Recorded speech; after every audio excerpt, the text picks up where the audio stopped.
Es comencen a crear focus group per elaborar una enquesta de clima laboral. En algun territori s'ha cridat part de la plantilla per identificar temes d'interès i ajudar a dissenyar un qüestionari d'opinió. Com és que es contracta una empresa externa per elaborar una enquesta a tota la plantilla?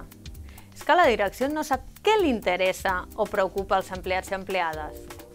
Comissions Obreres, gràcies a les visites a la xarxa d'oficines, a les DTs, DGs i serveis centrals, sabem què és el que preocupa la plantilla i així li fem arribar a la direcció.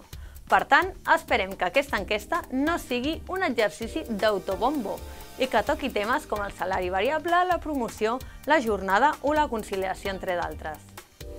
Amb l'objectiu d'afavorir la conciliació, Comissions Obreres vam acordar el conveni que els 2 últims dijous de desembre i el 1er de gener farien festa a la tarda. Per això, els dies 22 i 29 de desembre l'horari serà de 8 a 3. I per començar amb bon peu l'any 2012 també farem festa la tarda del dijous 5 de gener, Vigília de Reis.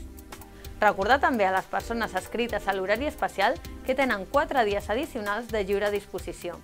Si teniu dubtes, contacteu amb el delegat o delegada de Comissions Obreres.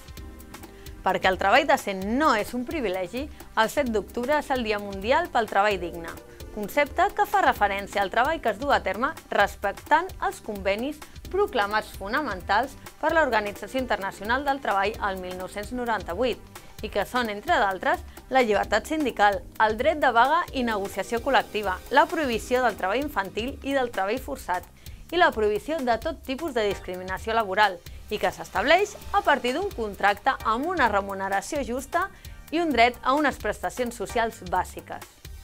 La resignació no és una bona opció, defensa els teus drets.